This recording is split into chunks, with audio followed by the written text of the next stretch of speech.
ধ্রুব please উঠুন, ওরা ডাকছে আমাদের। এই ধ্রুব। ধ্রুব এত ডাকাডাকিতে চোখ খুলল, বালিশে মুখ গুজে সেভাবে মাথা ঘুরিয়ে এপাশে তাকালো অদিতির দিকে। অদিতির নিঃশ্বাস আটকে গেল। ধ্রুবর চোখ দুটো ভারী, ঘুম জড়ানো, নাক অব্দি ঢেকে আছে বালিশে। শুধু ওই চোখ দুটোই দেখা যাচ্ছে, রুক্ষ কপাল, সূক্ষ্ম আইব্রো আর ওই চোখ। অদিতি এক পলক তাকিয়ে রইল। বুকের ভেতর একটা ধাক্কা লাগলো যেন। ধ্রুব সেভাবেই মুখ গুজে রাখা অবস্থায় হামি তুলে অস্ফুট স্বরে বলল, ডাকতেছে কেন? ঘুম কমপ্লিট হয়নি আমার। অদিতি ভ্রু বাঁকালো, জবাব দিল, কেন ঘুমাননি? বলিনি আমি ঘুমিয়ে যাই, চলুন। আপনি তো পাগলামো করলেন। ধ্রুব এবার ভ্রু উচালো, চোখের ভেতর একরকম দুষ্টুমি খেলে গেল। মুহূর্তের মধ্যেই অদিতির হাতটা টেনে নিয়ে ওকে নিজের পাশে শুইয়ে ফেলল। আহ! আচমকা আক্রমণে চেঁচিয়ে উঠল অদিতি। ধ্রুব শক্ত করে সাপের মতো পেঁচিয়ে ধরে ওর ঘাড়ে মুখ গুজে বলল, চুপ, নিজেও ঘুমাও এখন। অদিতি তৎক্ষণাৎ ছটফট করে উঠতে গেল। না না, এখন ঘুমানো যাবে না, আমাদের রেডি হওয়া লাগবে। ডাকবে আমাদের। ধ্রুব, আমি কিন্তু বকা খাবো আব্বার। ধ্রুব ওর ঘাড়ে মুখ গুজে অস্ফুটে বলল, বকবে না, তুমি এখন মেরিট। আঙ্কেল বুঝবেন এসব। অদিতির চোখ বড় হয়ে গেল। এটা আবার কি ধরনের উত্তর? ধ্রুব আসলেই ঘুমিয়ে আছে নাকি জেগে থেকে ওকে নিয়ে মজা নিচ্ছে? ধ্রুব হালকা হেসে ঘাড়ে নাক ঘষতে অদিতি শিউরে ওঠে। প্লিজ ধ্রুব। ধ্রুব এবারও ছাড়ল না, বরং আরো শক্ত করে জড়িয়ে ধরে চোখ বন্ধ করে বলল, প্লিজ, আর জাস্ট 5টা মিনিট। না। অদিতি এবার আর কিছু না শুনে ধ্রুবকে ধাক্কা দিয়ে সরিয়ে দিল। তারপর বিছানা থেকে একদম ঠেলে নামিয়ে দিল ওকে। ধ্রুব অবাক হয়ে বলল, হেই, আমাকে শক্তি দেখাচ্ছ তুমি? আমি চেপে ধরবো নাকি? অদিতি ধ্রুবর টি শার্ট জিন্স বের করে ওর হাতে ধরিয়ে দিয়ে বলল। প্লিজ। অদিতির গলায় অনুরোধ, চোখে কাতরতা। ইচ্ছে করেই দেখানো হলো ধ্রুবকে। ধ্রুব ভ্রু কুচকে চেয়ে পরপর হতাশ ভঙ্গিতে চোখ উল্টে তাকালো। ম্যানিপুলেশন, ম্যাট। যাচ্ছি। অদিতি হাসলো, তারপর ধ্রুবকে হাত ধরে টেনে ওয়াশরুমের দিকে ঠেলতে লাগলো। আর কথা না, ফ্রেশ হয়ে আসুন, আমি ওয়েট করব। খাবার টেবিলে সবাই নবদম্পতির জন্য অপেক্ষা করছে। সৌরভ তোফাজ্জলের পাশে বসে আছেন। ধ্রুবর বন্ধুরা চেয়ারে বসে খাচ্ছে আর ঢলছে ঘুমে। অদিতি মাথায় শাড়ির আঁচল টেনে চুপচাপ ধ্রুবকে পাশ কাটিয়ে রান্নাঘরে ঢুকে গেল। ধ্রুব ওর যাওয়ার দিকটা এক মুহূর্ত চেয়ে থেকে আবারও সবার দিকে তাকালো। রাজন ধ্রুবকে দেখেই দুষ্টু ইঙ্গিতে হেসে ডাকলো, ধুব্র ভাই যে, আসেন আসেন। ধ্রুব ভ্রু কুচকে ওর দিকে তাকালো। নিশ্চয়ই সবগুলো মিলে এখন দুনিয়ার অসভ্যতা শুরু করে দিবে। ও ছোট করে নিঃশ্বাস ছেড়ে জিন্সের পকেটে হাত গুজে ধীরে এগিয়ে এসে চেয়ারে বসলো। চেয়ারে বসতেই সৌরভ বললেন, আমাদের খেয়ে বেরোতে হবে ধ্রুব, ঢাকায় জরুরি মিটিং আছে। ধ্রুব মাথা ঝাঁকে ইঙ্গিত দিলেন সে শুনেছে। ইমন ওদের আড়াল করে মুখটা একটু এগিয়ে এনে ধ্রুবর কানের কাছে ফিসফিস করে বলল, ফার্স্ট নাইট কেমন কাটলো মামা? দেখি তো তোর গলা দেখি, লাভ বাইট পাইছিস? বলেই অসভ্য হেসে ধ্রুবর টি শার্টের কলার ধরতে যাবে। ধ্রুব মুহূর্তের মধ্যে ওর হাত শক্ত করে চেপে ধরে মুচড়ে ফেলল। ইমন হাতের ব্যথাতেও খিলখিল করে হাসছে। ধ্রুব ওর হাত আরো শক্ত করে মুঠোতে পুড়ে চেপে ধরে কঠিন স্বরে বলল, ঢাকা গিয়ে তোকে যদি কুত্তার মতো দৌড়নি না খাই, তাহলে আমার নামও ধরবো না। ঢাকা যেতে দে আগে। বলেই ধ্রুবর হাত ছেড়ে আবারও খেতে মন দিল। ইমন হাসছে তখনও রাক্ষসের মতো। ওই হাসিতে রাগে ধ্রুবর গা অব্দি চলে গেল। ধ্রুব ওর দিকে চেয়ে চিবিয়ে চিবিয়ে বলল, ছাগল একটা, পকেটে কাল রাতে এগুলো কি দিয়েছিস? অতিথি যদি বাই চান্স দেখে ফেলতো, কি বিশ্রী হতো ব্যাপারটা। ইমন এই কথা শুনে আকাশ থেকে পড়ার ভান করে বলল, মা, বিবাহিত কপালের জন্য, আচ্ছা, বিবাহিত কাপলের জন্য এগুলো আবার বিশ্রী কবে থেকে হলো? এগুলোই তো এখন তোদের সব থেকে কাছের বন্ধু। ধ্রুব আবারও দাঁত কিরমির করে তাকালো। তারপর খাবার টেবিলের নিচে রেগে পা বাড়িয়ে লাথি বসিয়ে দিল সোজা ইমনের হাঁটুতে। আহ, আর্তনাদ করে উঠে হাঁটু চেপে ধরে ইমন। ওর চিৎকারে সবাই তাকালো ওর দিকে। ধ্রুব নির্বিকার মুখে খাচ্ছে, যেন কিছুই জানে না। তোফাজ্জল ভ্রু কুচকে বললেন, চেঁচাচ্ছ কেন? ইমন নিজের ব্যথা গিলে ফেলার চেষ্টা করে ধ্রুবর দিকে তাকালো। ধ্রুব ওর দিকে ফিরেও তাকাচ্ছে না, গিরগিটি একটা। তোফাজ্জলের দিকে চেয়ে মিথ্যা হাসি হেসে ও বলল, পোকা আঙ্কেল। তোফাজ্জল ইমনের ওই পোকার কামড় তেমন একটা পাত্তা দিলেন না, আবার সৌরভের সঙ্গে গল্প করতে মন দিলেন। তোফাজ্জল অন্যদিকে তাকাতে ইমন ধ্রুবর দিকে চেয়ে চাপা স্বরে বলল, তুই বিয়ে করে বদলে গেছিস ধ্রুব। ছি, এত চেঞ্জ আমি জাস্ট ভাবতেই পারছি না। ধ্রুব হতাশ ভীষণ, চোখ উল্টে শ্বাস ছেড়ে আবারও খেতে মন দিল। খেতে খেতে রান্নাঘরের দিকে তাকাচ্ছে, অদিতির কণ্ঠ শোনা যাচ্ছে। ফাহিমার সঙ্গে কথা বলছে, কিছু একটা নিয়ে ফাহিমা ওকে উপদেশ দিচ্ছেন। আর নিশ্চয়ই এই মেয়েও সব উপদেশগুলো গিলে খাচ্ছে। গাড়িতে অদিতির দরকারি জিনিসপত্র তোলা হচ্ছে।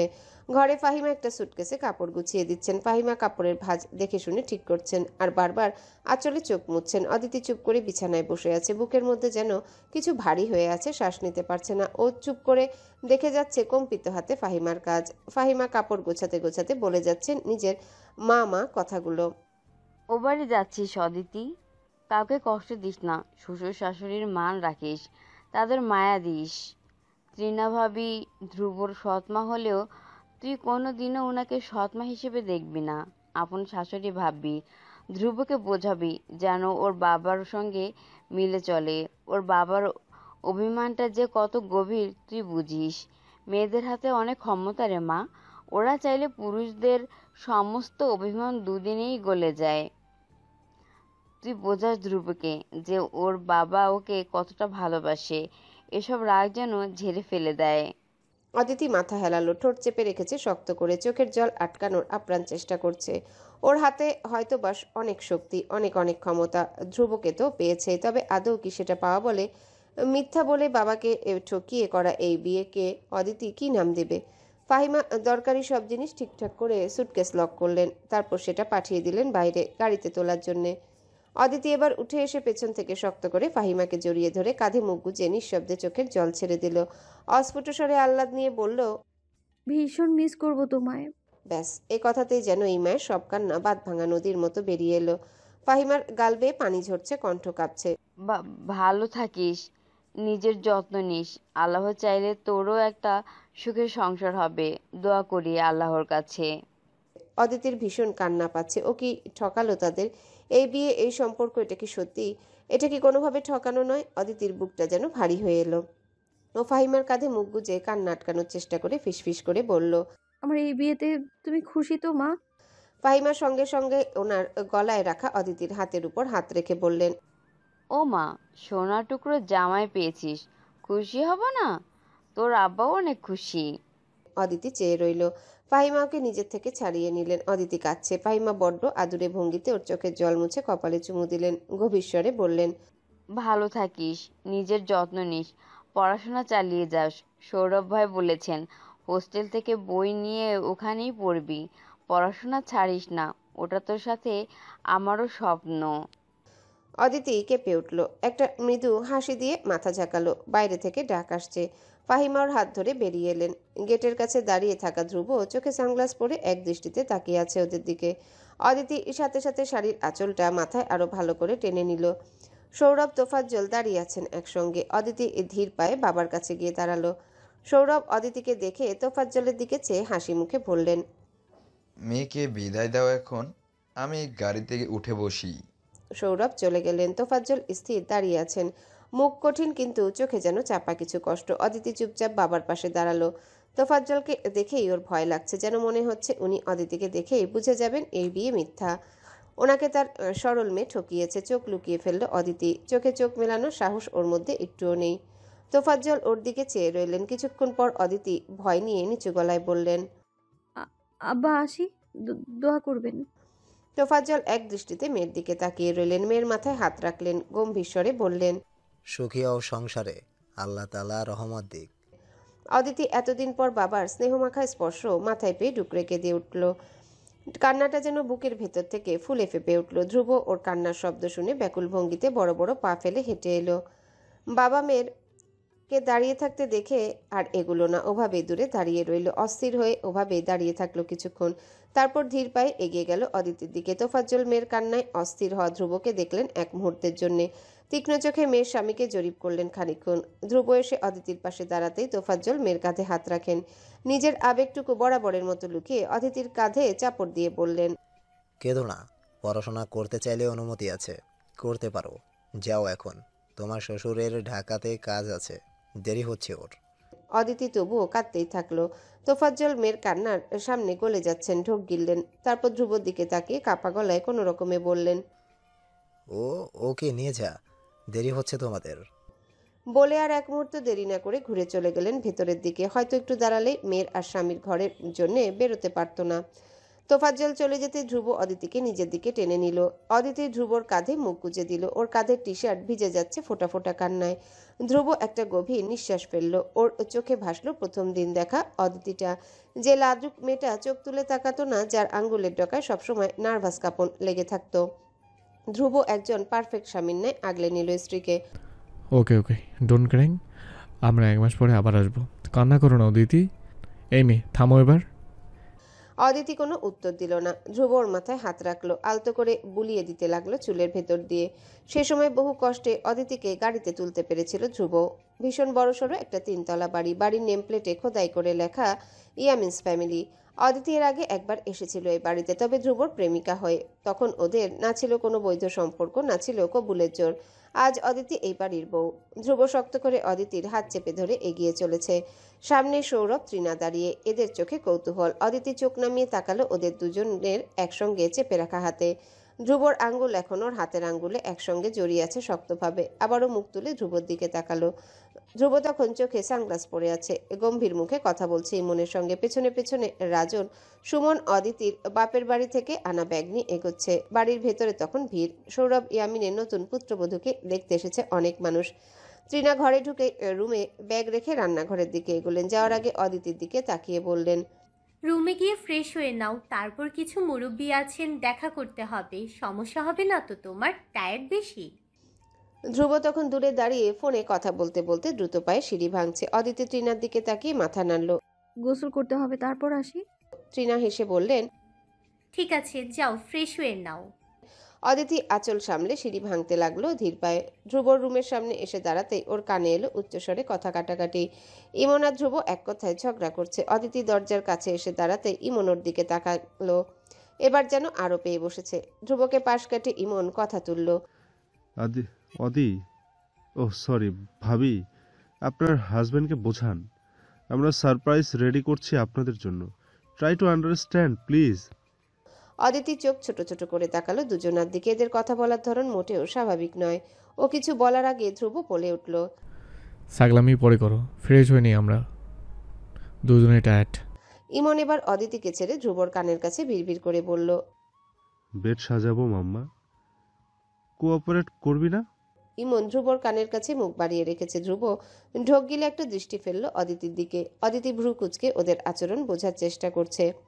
ধ্রুব সরে গেল 2 কদম। ইমনের দিকে চেয়ে আবারও অদিতির দিকে তাকালো। খানিক কেশে উঠে তারপর হাত পকেটে গুজে নিয়ে দোনামোনা করে বলতে থাকে, অদিতি নিচে যাই আমরা, গেস্টদের সঙ্গে কথা বলে খেয়ে উপরে উঠবো।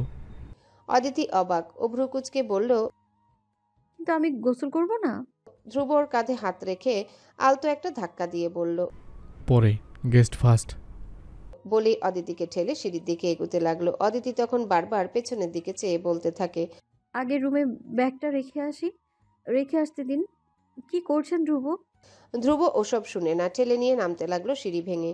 নিচে নেমে অদিতি শাড়ির আঁচল মাথায় টেনে তৃণার পাশে বসতে তিনি অবাক হয়ে বললেন, তুমি এখানে যাওনি রুমে? অদিতি চোখ সরিয়ে তাকালো ধ্রুবর দিকে। সে তখন ডাইনিং টেবিলের দিকে হেঁটে জগ থেকে গ্লাসে পানি ঢালছে। না। অদিতি জবাব দিল সেভাবে। টিনা এসবে তেমন মাথা ঘামালেন না, বরং আলতো করে অদিতির কাঁধ চেপে ধরে সবার সঙ্গে পরিচয় করিয়ে দিলেন ইয়ামিন বাড়ির পুত্রবধূর সঙ্গে। কাকিমা, ও অদিতি, ধ্রুবর বউ। অদিতি নিচু স্বরে সবাইকে সালাম দিল। অদিতিকে সবাই আগাগোড়া তখন দেখতে ব্যস্ত। এক মহিলা ঢঙের স্বরেই তো বলে উঠলেন, ধ্রুব বিয়ে করলো শেষে? তা এই ছেলে মেয়ের ঘরে টিকবে তো, যা রাগ তোমার স্বামীর? কিছুটা ব্যঙ্গ করেই বললেন কথাটা। অদিতি চোখ নামিয়ে বসে রইল। ও জানে না এই কথার উত্তর কি জবাব দেবে। ধ্রুব আজ অব্দি ওর সঙ্গে রেগে কথা বলেনি এমন নয়, তবে সীমিত সেই রাগ কমে এলে নিজে এসে কথা বলে, অথবা রাগের সময়টুকুতেও জানে কিভাবে রাগ নিয়ন্ত্রণে আনতে হয়। ধ্রুব সবসময় সব অবস্থাতে অদিতির প্রতি ভীষণ দায়িত্বশীল। ধ্রুবর এই দিকটা অদিতির ভীষণ রকম টানে নিজেকে। অদিতির ভাবনার মধ্যে পান চিবোতে চিবোতে এক দাদি মহিলা সবার মধ্যে বিস্ফোরণ ঘটিয়ে বলে উঠলেন, ও সব রাগী বদমেজাজি স্বামীগো ঘরে একটা জিনিসই বানবার পারে, একটা বাইসা। বিয়ার পর পর ট্যাপলা টেপলি নিয়ে আনিলে স্বামীগো কদর বেড়ে যায় বাইসার মার। এক মুহূর্তের জন্য পুরো ঘরটা নিঃশব্দ হয়ে গেল। অদিতি চোখ বড় বড় করে তাকালো দাদির দিকে। ধ্রুব তখন গ্লাস থেকে পানি খাচ্ছিল। কথাটা কানে যেতেই ও পানি মুখে হঠাৎ কেসে উঠল। কোনো রকমে পানি গিলে বড় বড় চোখ করে তাকালো অদিতির দিকে। অদিতি ধ্রুবর ওই চাহনি দেখে মুখ নিচু করলো, সাথে সাথে লজ্জায় শেষও। বিয়ের একদিনে মাথায় এসব কথা, তাও ধ্রুবর সামনে। মাটি ফাঁক করে ভূগর্ভে ঢুকে পড়তে মন চাইছে ওর এই মুহূর্তে। ধ্রুব অদিতির থেকে চোখ সরালো, তারপর দ্রুত পকেট থেকে ফোন নিয়ে সেটাতে চোখ রেখে বড় বড় পা ফেলে সোফার দিকে এগুলো। যেন ও এখানের কোনো কথাই শুনেনি, এক প্রকার যেন পালিয়ে বাঁচল। ও জানে এখানকার কথা এরপর এখন লাগাম ছাড়া হয়ে যাবে। ওরা আজ কেন বারবার মনে করিয়ে দিচ্ছে ধ্রুবকে লাস্ট নাইট নাথিং হ্যাপেন। ধ্রুবর মুখটা সে কথা মনে করিয়ে ভোতা হয়ে থাকলো পুরোটা সময়। রাতের খাবারের আয়োজন হচ্ছে। ধ্রুব সেভাবে তখনও সোফায় বসা। ইমন কাজ শেষ করে ধ্রুবর পাশে বসলো। ধ্রুব স্বভাবতই জিজ্ঞাসা করলো, কাজ শেষ? কথাটা ধ্রুব তেমন দুষ্টু ইঙ্গিতে বলেওনি, কিন্তু ইমন সেটা শুনে বাঁকা চোখে ধ্রুবকে আগাগোড়া দেখে দুষ্টু চোখে বলল, হে রাহা নেহি যাতা। ধ্রুব এটা শোনা মাত্রই সোফার কুশন তুলে সেটা দিয়ে ইমনের মাথায় মেরে দিল। Just shut up. ইমন হাসতে হাসতে গড়িয়ে পড়ল। ধ্রুব ওর হাসি শুনে গা রীতিমতো জ্বলে গেল। ও ধপ করে সোফা থেকে উঠে চলে গেল দোতলার দিকে। ধ্রুব রুমের পাশের রুমটাই গেস্ট রুম। ধ্রুব সোজা ওই রুমে গিয়ে চেঞ্জ করে নিল। বাইরে টি শার্ট জিন্স পাল্টে বাসার আরামদায়ক টি শার্ট ট্রাউজার পরে নিল। বাথরুম থেকে বেরোতে দেখে অদিতি গেস্ট রুমের আয়নার সামনে দাঁড়িয়ে ভেজা চুল ঝাড়ছে। হয়তো অন্য রুম থেকে গোসল নিয়েছে। দরজা হালকা ভিজিয়ে রাখা। ধ্রুব সুযোগ পেল সম্ভবত। হাতের ভেজা টাওয়েল বিছানার উপর ফেলে ধীর পায়ে এগুলো। অদিতি ভেজা চুল কাঁধের পাশে এনে ঝাড়ছে। পেছনের ব্লাউজের দিক বেশ ভেজা। ধ্রুব আলতো করে পিছন থেকে জড়িয়ে ধরতে রীতিমতো আটকে উঠে সামনে ঝুঁকে গেল তার স্ত্রী। আপনি এই রুমে? অদিতি টাওয়াল হাতে স্থির হয়ে গেল প্রায়। ধ্রুবর বিয়ের পর এই হুটহাট ছোঁয়া এখনো না ঠিকঠাক হজম হয় না তোফাজ্জল হায়াতের, এই ভদ্রকন্যা অদিতি হায়াতের। এখনও শরীর কাঁপে, মনে হয় নিজেকে অবশ। ধ্রুব ছুঁয়ে দিলেই মনে হয় এই বুঝি সব শেষ হলো। এই বুঝি ধ্রুব হরণ করে নিল ওর লজ্জাগুলোকে একের পর এক দয়ামায়াহীনভাবে। ধ্রুব ওর ভেজা ঘাড়ে নাক ঘষতে ঘষতে বলল, স্মেলিং লাইক ফ্লাওয়ার্স। অদিতি ঘাড়ে ধ্রুবর ছোঁয়া। উষ্ণতা ঘিরে রেখেছে দুজনকে।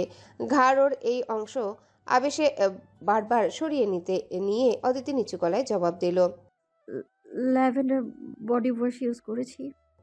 ধ্রুব ঘাট থেকে মাথা তুলে আয়নায় নিজেদের দিকে তাকালো। অদিতি লজ্জায় চোখ নামিয়ে রেখেছে, ঠোঁট কাঁপছে। উফ, নেশালো সেই দৃষ্টি। ধ্রুব হাত নামিয়ে আনলো, কোমরের কাছে হাত রেখে সেফটি পিন খুলতে যাবে। তার আগে অদিতি টাওয়েল হাতে ছুটে পালিয়ে যেতে চায়, অথচ সম্ভব হয় না। তার আগে শাড়ির আঁচল আটকে যায় ধ্রুবর হাতের মুঠোয়। অদিতি থেমে যায়, চোখ বন্ধ করে জোরে জোরে নিঃশ্বাস ফেলছে। বুকের কাছে শাড়িটা চেপে ধরেছে ততক্ষণে, যেন ধ্রুব না খুলে ফেলতে পারে। ধ্রুব শাড়িটা ধীরে ধীরে টানছে। অদিতি একটু একটু পিছিয়ে যাচ্ছে ধ্রুবর দিকে। একসময় অদিতির পিঠ লেগে গেল ধ্রুবর বুকে। মুহূর্তে শিওরে উঠল। ধ্রুব অদিতির শাড়ির আঁচল ছেড়ে দিল, আলতো করে হাত রাখলো অদিতির দুই পাশের কোমরে। অদিতির গায়ে যেন কাটা দিয়ে উঠল। ও দু হাতে নিজের শাড়ি খামচে ধরল। ধ্রুব অদিতির কোমর টেনে ওকে আরো কাছে টেনে ওর কানের লতিতে ঠোঁট রাখলো। জমে উঠে অদিতি আওড়ালো, ছাড়ুন, কেউ এসে। ধ্রুব কোমরে রাখা হাতের বাঁধন শক্ত করতে অদিতি ঠোঁট কামড়ে সেই হাতখানা চেপে ধরল হঠাৎ। ধ্রুব ফিসফিস করে ওর কানের কাছে বলল, আমরা ম্যারেড অদিতি, যদি কেউ এসেও যায়, হোয়াটস দ্য ম্যাটার? অদিতি চোখ বুজে আছে। ধ্রুব ওর গালে গাল ঘষে হেসে ফেলে বলল, আরে চোখ তো খোলো। অদিতি ধীরে ধীরে চোখ খুলে তাকালো। ধ্রুব ওর চোখের দিকে আয়নায় তাকালো। দুজনার চোখে চোখ মিলল। হারিয়েই গেল ওরা। অদিতি আয়নায় নিজেদের দিকে তাকিয়ে রইল, তারপর আস্তে আস্তে করে নিজের মাথাটা হেলিয়ে দিল ধ্রুবর গালের উপর। এক দৃষ্টিতে দুজন দেখে যাচ্ছে দুজনকে। একসময় ধ্রুব অদিতির কানের ঝুমকো আঙ্গুলের ডগা দিয়ে নাড়িয়ে দিয়ে মদ্যপ কণ্ঠে প্রশ্ন করল, কি বলছিল দাদিরাস? বেবি নিলে আমি তোমার হাতের মুঠে থাকবো? অদিতি লজ্জায় মাথা সরিয়ে নিল। ধ্রুব শুনেছে তাহলে? ছি, কি লজ্জার ব্যাপার। চোখ মুখ কুচকে আই ঢাই করে বলে উঠল, না না, ওনারা বলছিলেন। ধ্রুব অদিতির ঠোঁটে আঙ্গুল ঠেসে ধরল। বলা বন্ধ হয়ে গেল মেয়েটার। বড় বড় চোখে তাকালো ধ্রুবর দিকে। ধ্রুব অদিতির ঠোঁটের দিকে পিপাসার্থ চোখে চেয়ে বলে গেল, দাদিদের একটু জানিয়ে দেবে ধ্রুবকে কেমনভাবে তোমার বৌমা নিজের হাতের মুঠে দোলাই মোলাই করে পিষিয়ে রেখেছে। ওরা শুনলে আর বেবির কথা বলে আপনাকে আর লজ্জায় ফেলবে না। অদিতি বাখারা। ধ্রুব আলগোছে খুলে ফেলা সেফটি পিন আটকে দিল কোমরের কাছে শাড়িতে। তারপর ঘাড়ে ছোট্ট করে চুমু খেয়ে বলল, লিসেন, রাতে সারপ্রাইজ আছে। অদিতি বোকার মতো বলে বসলো। কার জন্য? ধ্রুব বিরক্ত হলো, ভ্রু কুচকে বলল, কটা ওয়াইফ আমার? অদিতি হেসে ফেললো শব্দ করে। সরি, একটাই বউ আপনার, আমি জানি এটা। অদিতি আবার মাথাটা হেলিয়ে দিল ধ্রুবর গালের উপর। ধ্রুব অদিতির দিকে চেয়ে আলতো গলায় ডাকলো, অদিতি। অদিতি চোখ বুজে গায়ে সম্পূর্ণ ভর রেখেছে ধ্রুবর গায়ে, সেভাবে অস্ফুটে জবাব দিল। হুম? ধ্রুবর কণ্ঠে প্রবল ঘোর নিয়ে বলল, আমরা এখন আমাদের বাড়িতে আসি। আমার রুম আমার মতো করে সাজিয়ে দিলে আজ আমি কি পারমিশন পাবো? রিমেম্বার লাস্ট নাইট কি বলেছিলে তুমি? অদিতি চোখ খুলে তাকালো আয়নায় নিজেদের দিকে। ধ্রুবর চোখে নেশা, ও নেশাতে অদিতির মরণসই, মরণটুকু যে সাদরে গ্রহণ করবে, মেলে দিতে চাইবে নিজেকে তার ভালোবাসার তরে। অদিতির কি মুখ ফুটে বলা লাগবে যে ধ্রুব যা চায় ওর চাওয়াটাও তাই? ওকে চুপ থাকতে দেখে ধ্রুব তাড়া দিল, আনসার দাও। অদিতি জবাবে স্রেফ মাথা নাড়ল দুদিকে। তারপর ধ্রুবর কাছ থেকে শাড়ির আঁচল ছুটিয়ে নিয়ে এক প্রকার পালিয়ে গেল গেস্ট রুম থেকে। ধ্রুব মাথার ঝাঁকড়া চুল পেছনের দিকে ব্র্যাকব্রাশ করে তৃপ্তির হাসিটুকু ঠোঁটে ফুটে অদিতির পেছনে পেছনে নেমে এলো। হ্যালো বন্ধুরা, পরবর্তী পার্ট খুব তাড়াতাড়ি আসবে, তো সবাই অপেক্ষায় থাকো। আর চ্যানেলটি যারা এখনো সাবস্ক্রাইব করোনি তারা পরবর্তী পার্ট দেখার জন্য চ্যানেলটি সাবস্ক্রাইব করে রেখো। ধন্যবাদ সবাইকে, আমাদের সাথেই থেকো।